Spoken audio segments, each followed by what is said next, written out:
Bienvenue sur Africa 24 dans cette nouvelle édition du 12-15. Voici les titres. En République démocratique du Congo, la composition du gouvernement a été dévoilée. Il est composé de 65 membres où le FCC conserve la majorité de ses postes. Le Togo est devenu le champion de l'inclusion financière.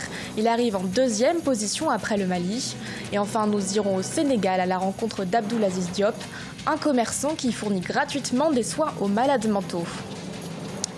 Mais tout d'abord, en République démocratique du Congo, le Premier ministre Sylvestre Ilunga Ilunkamba a dévoilé la composition de son nouveau gouvernement.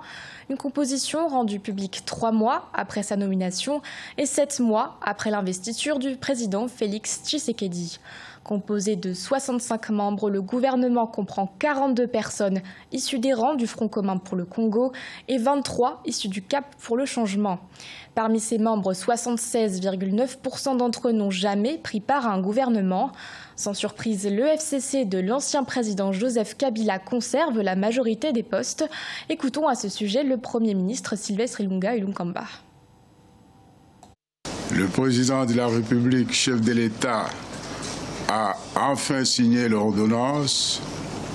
Donc aujourd'hui, le gouvernement ayant été constitué, on se mettra bientôt au travail. Comme vous le savez, la formation du gouvernement a obéi à un certain nombre de critères.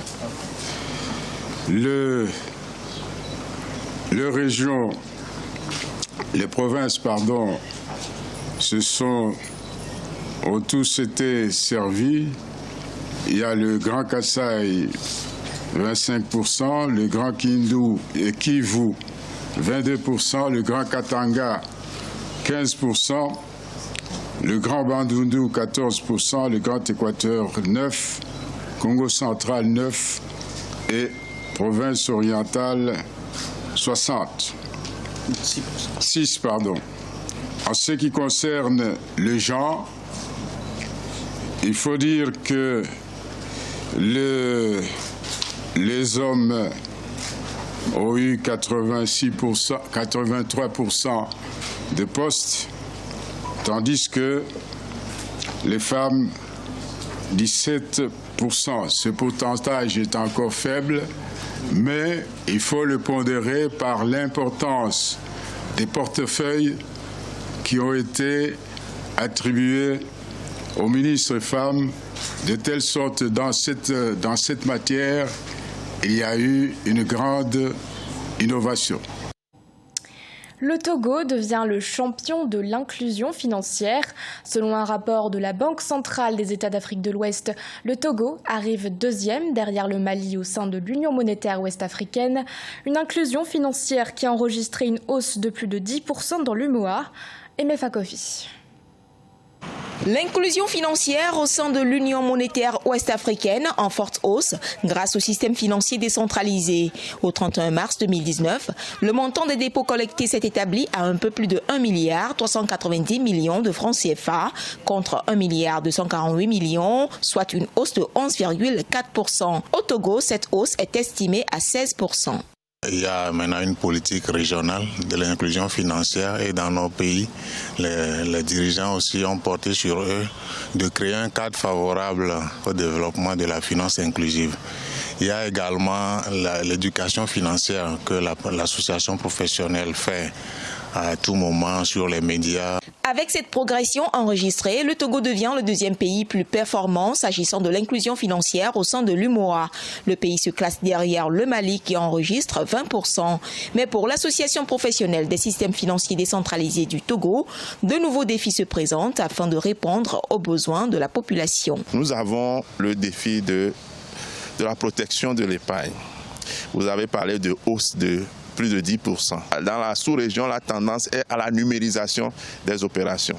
La tendance est à l'éducation de la population pour que les populations n'évoluent pas en victimes expiatoires. Au sein de l'Union monétaire ouest-africaine, à mars 2019, l'encours des crédits des systèmes financiers décentralisés s'est accru de 9,9% par rapport à l'année 2018.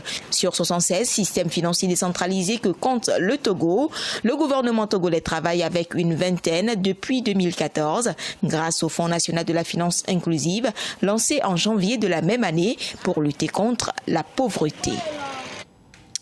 Au Sénégal, prendre soin des malades mentaux est devenu la priorité de Abdoulaziz Diop, un commerçant issu de Sicap Mbao.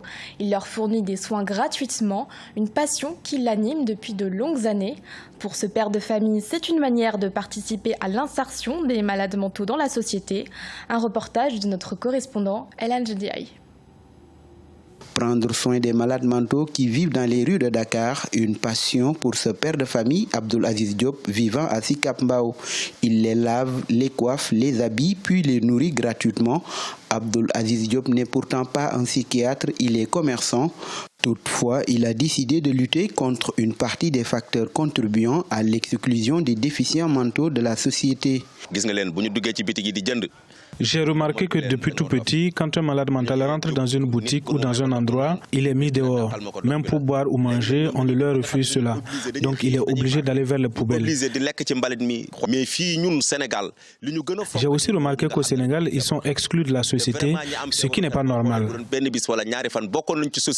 Selon Abdoulaziz, leur incapacité à se loger, à se nourrir et à prendre soin de leur hygiène sont aussi les principaux facteurs de leur errance.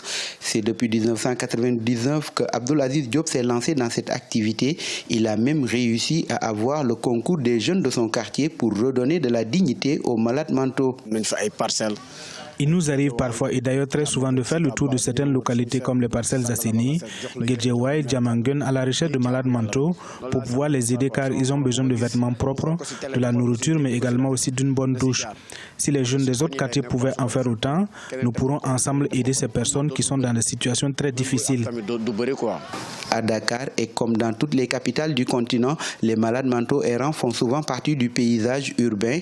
C'est pour cela Abdoulaziz Diop déplore le nombre insuffisant de spécialistes et de structures pouvant accueillir les malades mentaux errants ainsi que la stigmatisation dont ils sont victimes. Le Sénégal a connu une dégradation de son solde commercial au mois de mai 2019, un déficit qui a atteint les 228,1 milliards de francs CFA selon l'Agence nationale de la statistique contre 164,3 milliards de francs CFA au mois d'avril. Cette régression pourrait s'expliquer par une hausse plus importante des importations par rapport aux exportations. Les importations se sont en effet établies à 419,461 milliards au mois de mai, contre 322,158 milliards en avril. Les exportations ont quant à elles atteint 191,347 milliards de francs CFA, une hausse de 17,1% par rapport à la même période de l'année 2018. Au Bénin, l'association Humanité Solidaire a organisé une soirée de collecte de fonds pour financer des projets sociaux. Fondée en septembre 2017, l'association a pour objectif d'améliorer le niveau de vie, de santé et l'accès à l'eau potable des populations en zone rurale. Un reportage de notre correspondant Lefty Onou. À l'instar de plusieurs organisations non gouvernementales, l'association Humanité Solidaire contribue à la réduction des inégalités au sein de la population béninoise. Après 2 ans de donation, des soins gratuits, des dons de sang et de vivres au profit des populations du Bénin, elle entend récolter des fonds pour les couches défavorisées. Au nombre des initiatives à financer, le projet Village Pilote pour le Mono 2019, d'un coût global de 30 millions de francs CFA. Humanité Solidaire, à la base, s'est donné comme objectif d'améliorer l'accès à l'eau potable des populations, mais aussi l'accès aux soins de santé de base et tous les besoins connexes à ces 2 besoins. Le promoteur de l'association Humanité Solidaire, Ghislain de Chacus, médecin généraliste, épidémiologiste et son équipe ont initié des programmes sociaux afin de réduire les inégalités au sein des populations. Le programme, c'est essentiellement sur la base des informations que nous avons reçues, améliorer l'efficacité des centres de santé ruraux grâce à un équipement, grâce à une formation sur l'utilisation de ces équipements, répondre aux besoins en eau potable. donc toujours de façon complémentaire au gouvernement. Fondée en septembre 2017, elle s'est assignée comme mission d'améliorer le niveau de vie, la santé, l'environnement et l'accès à l'eau potable des populations en zone rurale. À noter qu'en dehors du Bénin, elle mène aussi des actions au Sénégal. Ce journal a été réalisé par l'ensemble de la rédaction. Merci de votre fidélité. L'actualité continue sur Africa 24.